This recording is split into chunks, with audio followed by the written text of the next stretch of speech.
You signed up to work. You weren't told you were meant to own. They didn't take away your reward. They just convinced you it was never yours.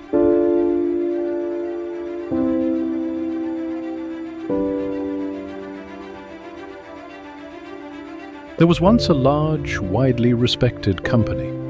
It was admired across many regions for its stability, discipline, and unity. Its operations were clean, its branding was consistent, and to most employees, it seemed like a place you could build your life around. Long ago, this company was started by a man known affectionately as the founder. His vision was bold and unusual. He didn't build a corporation where the few would lead and the many would follow. He built something far more generous. According to the charter, the legal document he authored at the company's founding, every loyal worker, regardless of background or starting position, was to become a co-owner. Not just employees, but recognized partners in the mission with full access to both responsibility and reward. The founder had written that every faithful worker, once trained, was to receive a dividend, a share in the company's profits, a token of trust, and a permanent place in its future.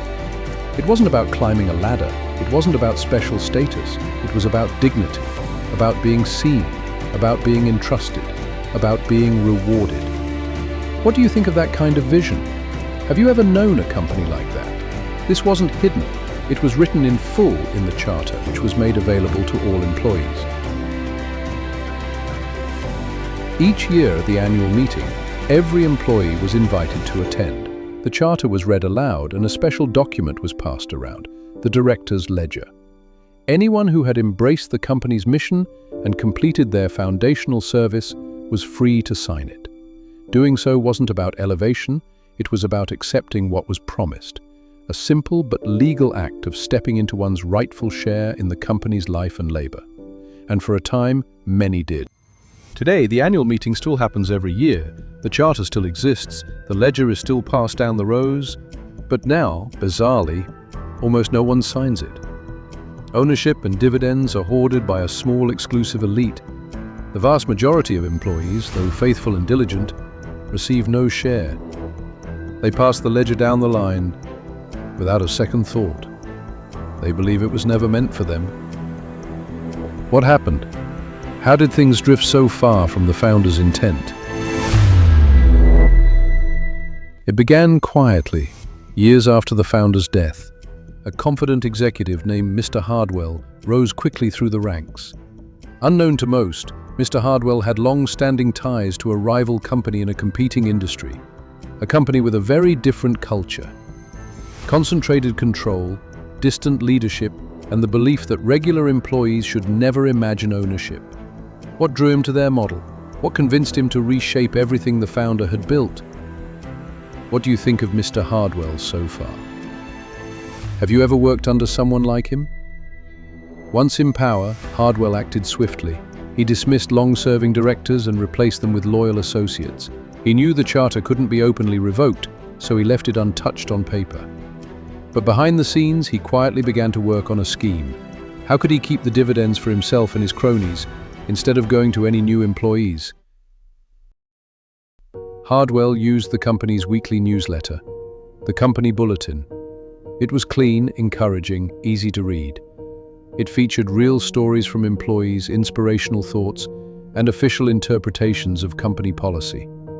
New employees were told they could still read the charter, but they were strongly advised to read it alongside the bulletin to avoid misunderstandings. The charter is foundational, the bulletin explained, but some clauses have caused confusion.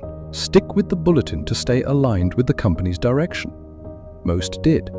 The charter stayed in their drawers. The bulletin became the daily guide. Over time, certain clauses, especially those about co-ownership and dividends, were quietly phased out of public discussion. New recruits were never shown the clause about dividends. They were only ever shown the retirement plan. To be clear, the company had always offered an attractive retirement plan. The founder himself had included it, a modest but honorable benefit to support those who finished their course.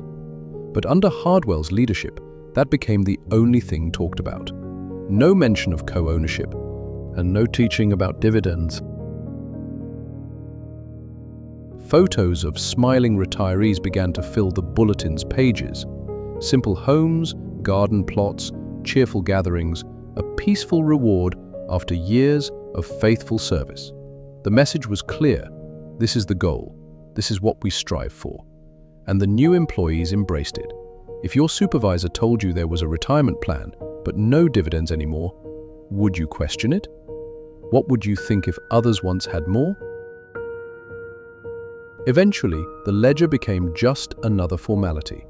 It passed from hand to hand, unsigned. The annual meeting lost its meaning, and the charter remained, but its promises had been rebranded as not for you. Mr. Hardwell eventually died.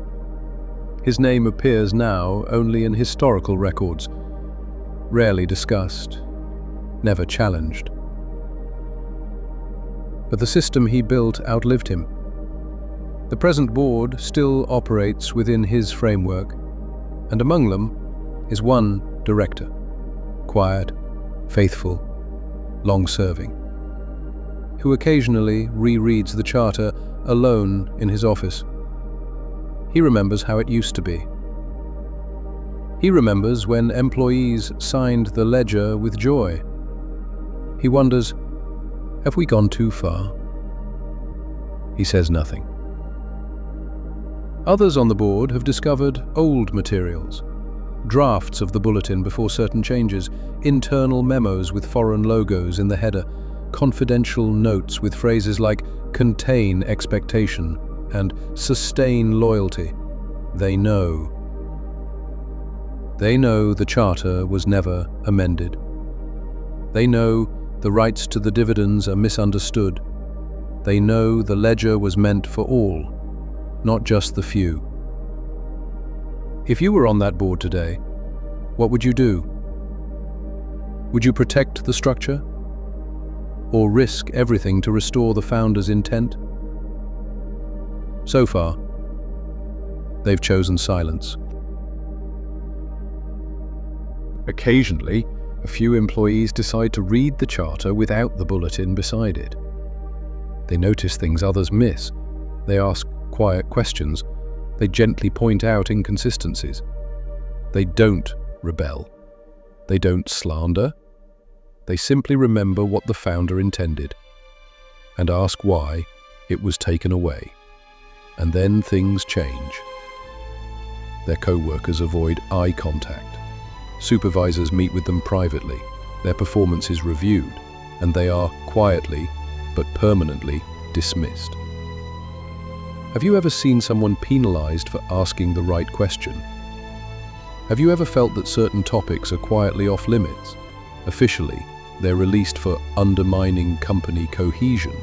Unofficially, it's because they remembered the ledger and asked what became of the dividends. The annual meeting still happens. The ledger is still passed. The charter is still printed and bound. But most employees pass the ledger down the road, respectfully, silently, unaware. They've been trained to believe it's not for them, that dividends are not part of their role, that the retirement plan is the reward. They were not disqualified. They were talked out of it. If the invitation was still valid, would you sign? Would you even notice it was being passed to you?